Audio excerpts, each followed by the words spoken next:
Welcome to Zuzu Radio. I'm your host, Bran. And before we start today's conversation, I want to give a little background. To understand Miss Geraldine's story, we need to look at how we got here. The story begins in the 1960s with Martin Sostre, an activist and progressive thinker who ran two radical bookstores right here in Buffalo, New York. Alongside his partner at the time, Miss Geraldine Robinson Pointer, they turned those bookstores into community spaces, places to gather, learn, and build solidarity. Then came the unrest of 1967. Widespread violent protests swept the country, driven by police brutality, poverty, and racial inequality. While much of the city shut down, Martin's stores stayed open, offering refuge and education, helping people understand the systemic roots of the protests. But the cops didn't like that. They were fearful and felt threatened by Martin's stores, and they twisted his act of kindness into a symbol of the chaos. On July 14, 1967, Martin and Geraldine were both arrested and charged with offenses built on flimsy or even nonexistent evidence. Both were convicted by an all-white jury, and Martin was sentenced to 41 years. Geraldine served 2 years and lost custody of her 5 children. Worst of all, the key witness later admitted it was all a frame-up. He had planted the drugs under police orders. The chief told him, "We want Sostre, and if you cooperate, you'll be out the next day." This injustice has largely been told through Martin's experience, but he wasn't the only one who suffered. Today, we're focusing on Miss Geraldine, her story, her sacrifice, and the ongoing fight to clear her name. And now, my conversation with Miss Geraldine. Good morning, gut buckets. From around the world to your backyard. Zuzu Radio. Coming through loud and clear. So say hello. So this is just vocal. Yeah, so no video. Yeah, just audio recording of it. So it should be hopefully nice and easy and nothing too complicated And here. who's listening to us? That's a good question. Who's listening to us? I would say you're probably got between 200 and 300 people that could potentially hear it. But better than that, it's an archive of your story. So this file will be available to you to use for anything that you need it for. You can take little clips out of it if you wanted to and help just, tell your story that way. So, and alongside the documentary could probably be a nice tool, to help you out. So that's what I'm hoping. More people need to know what's going on with you, and move us closer to exoneration. That's how I'm feeling. Me too. All right, so before we jump into the real interview here, before we really get things started, I want to try something a little different. I want to play a little game. I want you to imagine that you are a radio DJ in Buffalo in the 1960s, and you're just getting ready to start your show, and you're going to queue up the first 3 songs you're going to play on the air. What songs would you play? I heard it through the grapevine. Classic. That's a classic one.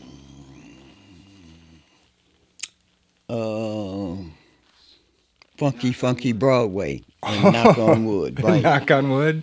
Funky Broadway? Yeah. Oh, okay, I don't think I know that one. That sounds And cool. Mercy Cannonball Adley. Ooh, yeah. That's a jam.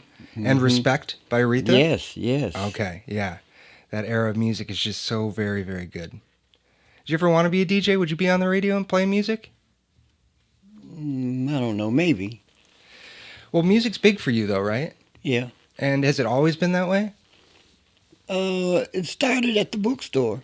Really? Right. And so you were brought in to sort of like help curate whatever vinyl or records were coming into the store, right? Matter of fact, it was my idea to start selling the 45s because I worked at the bookstore that was in the Fruit Belt, and it was a different crowd of people that lived there than it was on Jefferson and Woodlawn where the bookstore where Martin was. I see. So you had already had some experience sort of putting together a collection, and then you brought it down to Martin's store.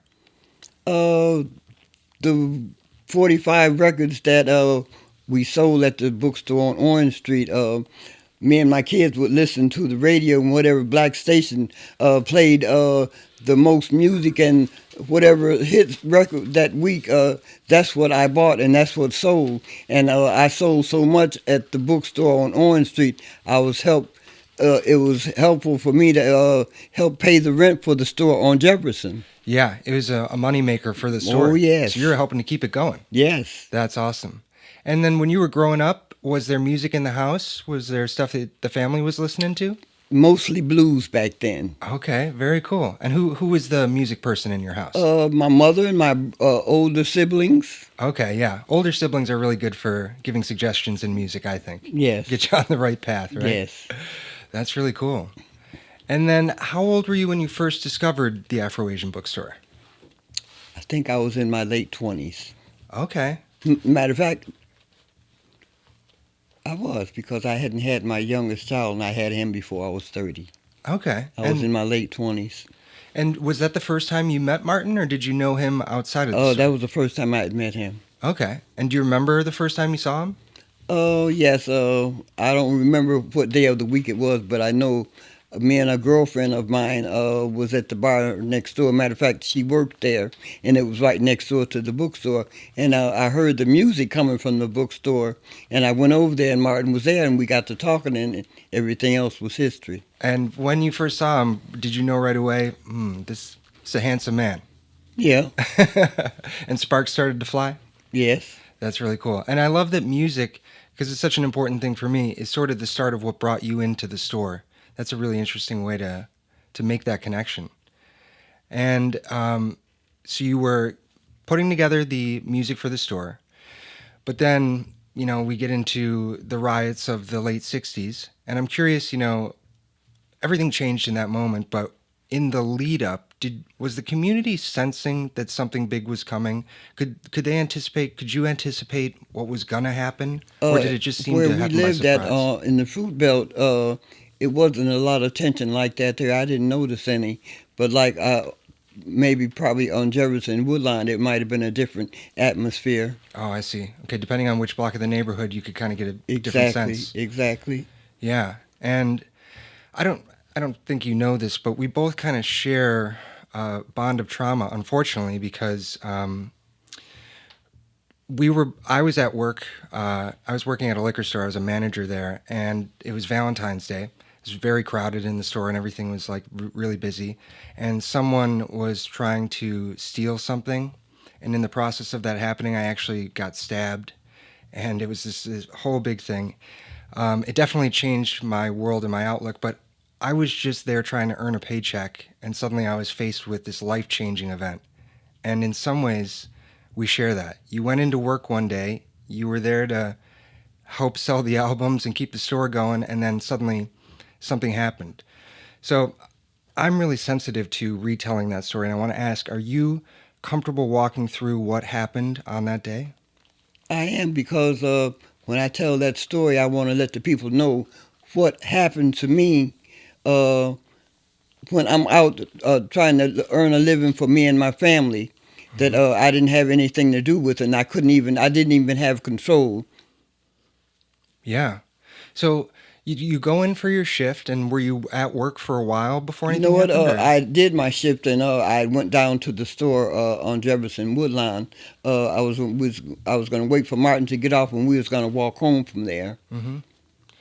So you were outside of the store when everything No, I was started? inside of Oh, the you're in. store when this happened. Okay. Like I said, I went to the bookstore that night. We was going to walk home, but I that see. never happened, because that's when the police bust in the store and roughed us up. And like I said, when all of that happened, I thought somebody was breaking in there trying to rob us. Yeah. Because the people that came in, did nobody have on no police uniform or even show a badge or a warrant saying who they were. And like I said, even when I woke up in jail the next day, I didn't even know what I was in there for until I got out. They didn't even tell you what they were bringing you in for. I didn't even know what I was in jail for that night. So when it was happening, were you able to stay in touch with Martin? Were you able to communicate with him at all? No. That must have been so hard, because he's really the only person that would understand what you're going through in that time, right? And was there any understanding before it happened that this was like on the horizon? No, It was very unexpected. unexpected. How about through the process of, finding out what they're charging you with and being there and being incarcerated, were you able to communicate at any point with him over the course of like things building towards the trial and all that? We was able to communicate with letters, and like sometime I was able to go see him, and that wasn't that often. I see. remember they had put him in the hospital for something, and I was able to go see him. And where they had him in the hospital was like in the mental ward, believe it or not. Oh, wow. That sounds so rough to try and like navigate a situation where you don't have any support. Were there people that you could rely on to communicate to your family at least what was happening? You know what? I couldn't communicate with my family because, matter of fact, I had my sister Ruby. She was the next closest sibling to me. Me and her was close.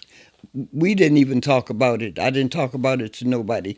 And like I said, I didn't talk about it to my mother either, because my mother felt like she didn't believe what had happened to me. I don't know why, but she felt just like the community did. Didn't want to have anything to do with it until I went to jail and she had to watch my children, and she didn't do a good job doing that. The community didn't want to have any? They weren't supportive of what was happening? No. Why do you think that is? I guess they didn't want to be in the spotlight with what was happening when I get arrested and accused of something that I didn't do, and they didn't have no proof saying that I didn't do it, or it wasn't being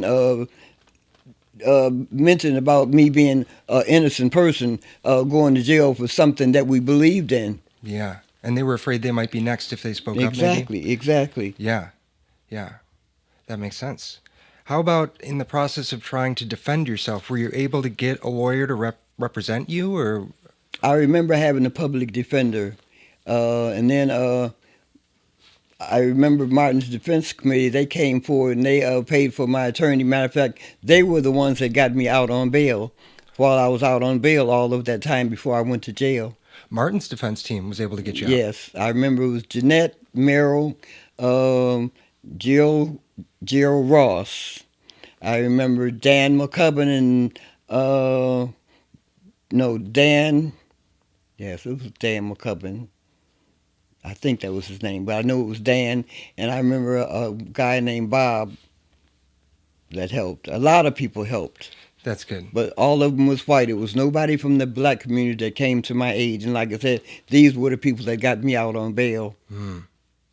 How about the trial itself? I mean, it's pretty documented that Martin's trial was a farce and was just, for display. Was your trial, did it feel like there was any sense of due process or fairness, or was it just all much like his? It was much like his. I knew if they had convicted him of all the charges that they put on him and the ones they had on me, it would be impossible for them to set me free and said I didn't do it and I was right there with him. So if they convicted him, they was going to convict me too. Right. Yeah. Well, did they ever offer you an opportunity to get out, or was there any nature of a deal made or something like that? You know what? I remember when I was in Albion and when I was in Bedford, every time I went to board, they always wanted to know, was I ready to tell the truth? Yeah, that's how they phrased it? Mm-hmm.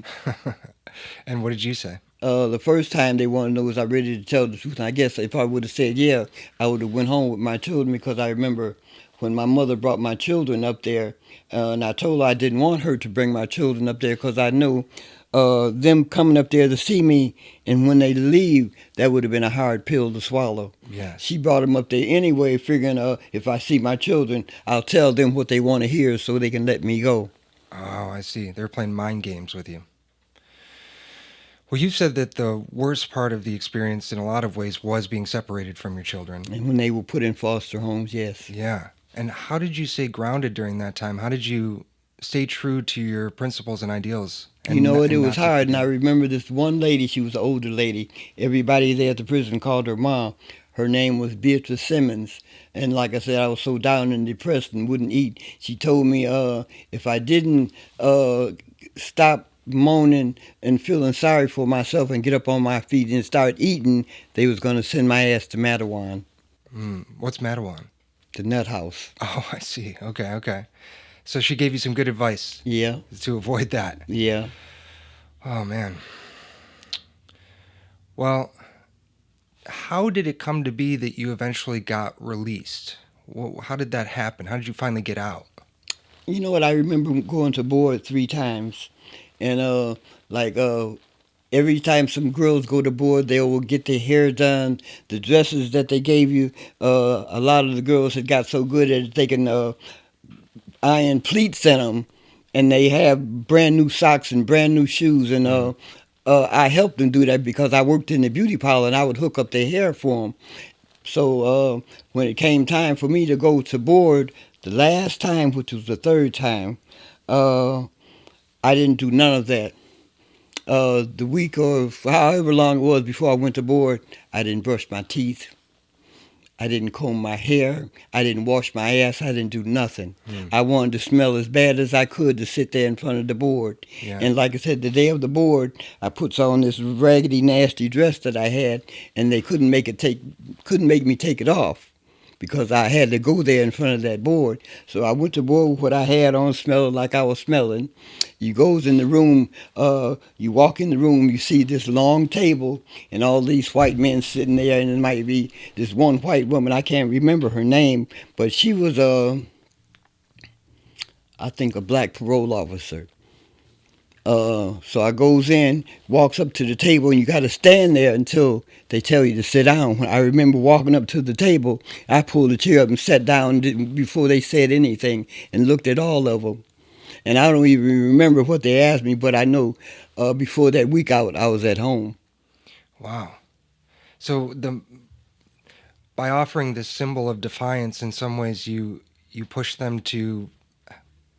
They realized that you weren't gonna just roll over. Exactly, and I knew I did most of my time. When I went home for board, I had like 11 months to do. That wasn't even a whole year. And like I told them, I didn't care whether I did it here or there because I know in 11 months I was going home. Mm-hmm. And then when you get home, I have to imagine it's not like flipping a switch. You just went through this incredible upheaval and disturbance to your entire life. How did you come back to yourself? What did the first days look like, the first months or even years of trying to come back? Well, the first couple of days when I got home, we lived at 538 East Utica, and I stayed with my mother, me and my children. And being in the house with her and my children wasn't a happy camp. And I put in application for the Langfield project, and that was my first house of my own when I got out of jail, and it was much better because I was out on my own, me and my children. Mm-hmm. Was it a surprise to you the way your mom treated your kids in this meantime? Did you know was that the way that she treated you? And could you expect her to have done that, or was that like really shocking to know how she treated your kids in this time where you were You know away? what? It was a shock to me the way she treated my children because of the way she treated her other grandchildren. It was different? She treated them well? Mm-hmm. I remember my son was telling me when they was there with her on East Utica, they stayed upstairs in that hot-ass attic. And like in the summertime, it might have been 90 degrees. In the attic, it might have been 120. And you hear the ice cream man coming by the neighborhood with the music. All the kids in the house would get ice cream except them. Even more torture than they're already going through. Exactly, with not being with their mother. Yep. I hate that. So far, we've been kind of looking at the way this has gone in the past, but I want to kind of switch gears and I want to look at the future. You know, I want to put it to you this way: if let's say exoneration came through tomorrow, your name is formally cleared, the record is set straight, right? What would that change for? What would it mean to you for that to happen? It would mean a lot to me. It would let me not. It won't let me know because I know. It would let the people know that accuse me of all these things that I was telling the truth all the time. Mm-hmm. And if my mother was alive, she would be one of the ones to see that I was telling the truth because I don't even think she believed me. Yeah, it's got to be so hard to be seen in the wrong light publicly, knowing the truth in your heart. Exactly. And some people who have been through what you've been through say that the legal system can't really ever give them what they're owed. But from hearing it from you, that makes a lot of sense to me. How important that is. So, from the very first moment we met, you always impressed me with your lightness, your sense of humor. You have a very warm-hearted energy. And after going through all this, it's hard for me to understand how you stay in touch with those parts of yourself. And you've said that forgiveness is important. And I wonder who taught you about forgiveness and what did they say? You know what? I guess it was something that was inherited from maybe my ancestors, I guess, or maybe, I don't know, it was just some inner instinct.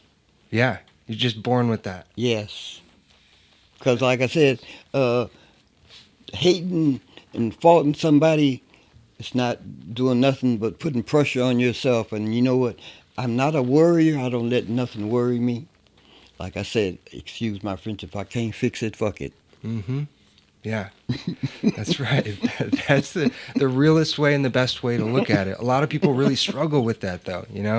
They have a hard time living in that space. I But don't it worry seems like about that's nothing. where you're at. Like I said, if I can't fix it, it's out of my hands. That's right. Wise words. Very wise words. You also said recently that your grandkids just found out about this whole thing. Oh and yeah, what you some went of them through. are really excited. They're Really excited. Yeah, tell me yes. more. What do they Yes. think? What do they think about it? Some of them were really in awe. They didn't know what to think. This is my grandmother. I'm serious. Some of them didn't even know. Yeah. What do you hope that they learn from it? The truth will always win. Always tell the truth. I don't care what the situation is. Yes. And like my mother used to always say, you can always go back on the truth. You can't always go back on a lie. Mm-hmm. Amazing. Yeah. You're someone that refused to be coerced. You stood on your principles, even in the face of tragedy, injustice, so many things. Your story is so important for everyone to hear, and I'm just really honored that you would take the time to share it with me, and I hope that in some small way this works towards getting you what you deserve, your exoneration. So And I'm looking forward to it. Me too. Thank you, Miss Geraldine. Thank you.